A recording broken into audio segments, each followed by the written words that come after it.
The early 2000s for cartoons had a lot of varying degrees of success. 2D animation was still rolling strong and 3D animation was steadily creeping up behind it. And what perhaps made the 3D animation more exciting was that it was something new. Not every show was doing it, and at that particular time it felt like every week there was a new 2D animated show premiering across Disney Channel, Nickelodeon, and Cartoon Network primarily. It was hard to stand out from the crowd when every other show was trying to do the same thing. The creators, of course, don't want their show to only last a season because it didn't do well in a poorly given time spot on TV. Unfortunately, that's just how it was in most cases, and still is. It didn't matter if you had the best animation or the best writing or the coolest concept. If the kids didn't tune in, the network didn't care about how high art your product is. If it can't sell, then they don't want to continue to buy, if you get what I'm saying. So there are a plethora of cartoons that ran for a season or two that never got their day in the sun. Instead, they were relegated to the dark caves of bad time slots, weird territorial syndication, and worst of all, complete total obscurity. Now, sometimes these shows, if you were even able to catch an episode, nowadays feels like a fever dream. Did they exist? Did they not exist? This is the question. A while back I was talking with some friends and I brought up a show that for some reason crawled out of the back of my memories, and one by one I saw everyone's faces start to realize they had a faint memory of the same show, but they couldn't tell you anything about it. The main thing that we could all remember was the theme song, Yakkity Yak. A show that follows a 12-year-old yak named Yakkity. Don't talk back. I will not talk back. He aspires to be a stand-up comedian, a premise in a kid's cartoon that I think is really unique, something different, more so than just the kids or yak going to a school and living a regular life and maybe getting into some average hijinks, but as a yak. So after all these years, digging back up these hidden memories got me interested in tracking down this show and watching it again, to see and learn why we, well, at least myself and some of my friends, barely remember Yakkity Yak. Well, the first thing you're greeted to upon watching the first couple of episodes is a lot to take in. Of course, we have the yak, Yakkity, and his friend, a young pineapple kid thing named Kyo. We immediately see their personalities. Kyo is just too shy, anthropomorphic fruit who is pretty smart when it comes to school and basic general knowledge, and Yakkity, well, Yakkity is a daydreamer. But remember, right after a dream, you need to wake up! Ah! Whoa, that was nuts, man! What a nightmare! One looking out the window, thinking of his future of hopefully being a stand-up comedian. Albeit, like I said, I love the comedian aspect. Maybe nowadays he even has a YouTube podcast with his other comedian friends, but you'll begin to see right away where this show may have gone wrong from the start. The second episode sees the two friends do the whole let's cheat in some contest or game show in which one person feeds the other person the correct answers in some ridiculous way, which will end up in the two getting into a fight and everything getting ruined. Whew, a plot and situation we've seen time and time again, both before and after Yakkity Yak's version of this same plot. This isn't just a this show thing. Every live-action sitcom or cartoon goes through its verification of things. Similar storylines, life lessons, and tropes we've seen a million times over, but just doing it within the world they've built with those set of characters. This could result both in something special, adding something new to the zeitgeist by improving on said retold story elements, or it could come off as a lazy retread as to cut corners in the writer's room. Compare it to Drake and Josh, who would tell the same plot, except Drake is doing it to impress a smart girl, while Pineapple Head wants money, and there's a lot of cheese involved. Cheese?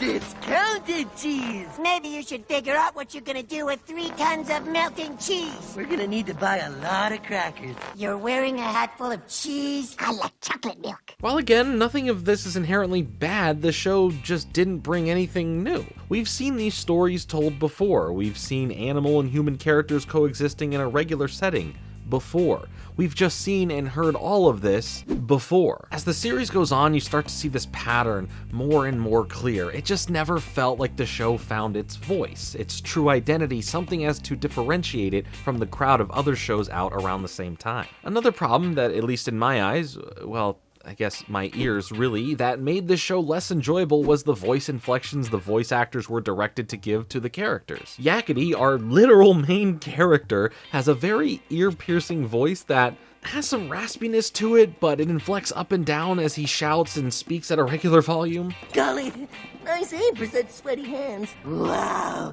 incredible, Professor Crazy Hair. Q as well almost sounds like he's hurting himself to speak. It's just a little off-putting to deal with within each episode. Hi, Lemony.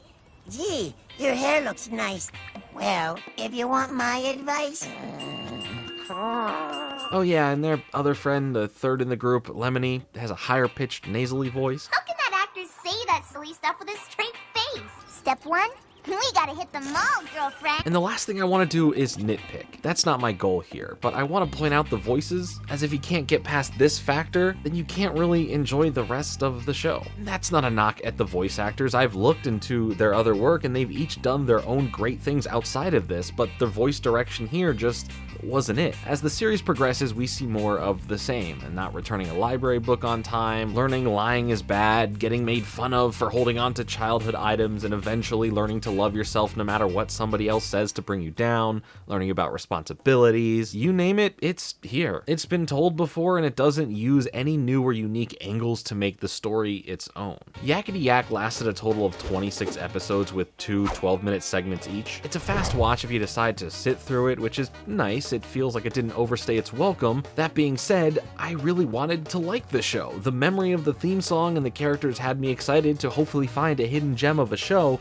but unfortunately, some nostalgic memories are just that, and better left that way. It's not hard to see why the show wasn't renewed, nor why it didn't become the next big cartoon at the time, but hey, at least we still got that great theme song. Oh my god. Don't talk back. Yakkity yak! Sheesh!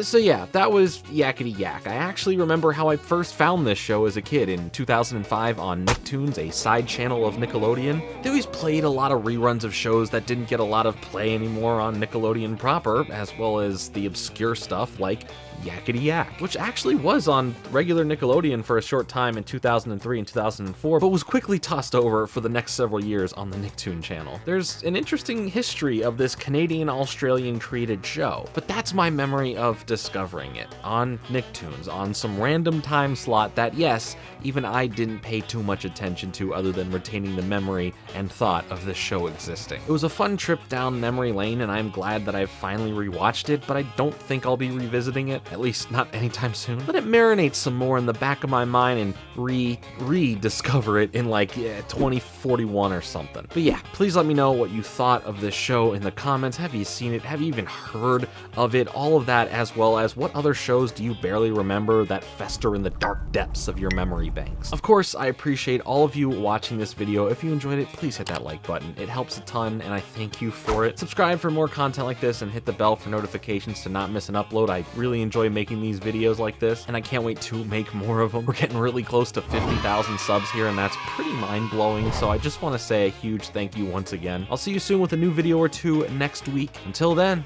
later.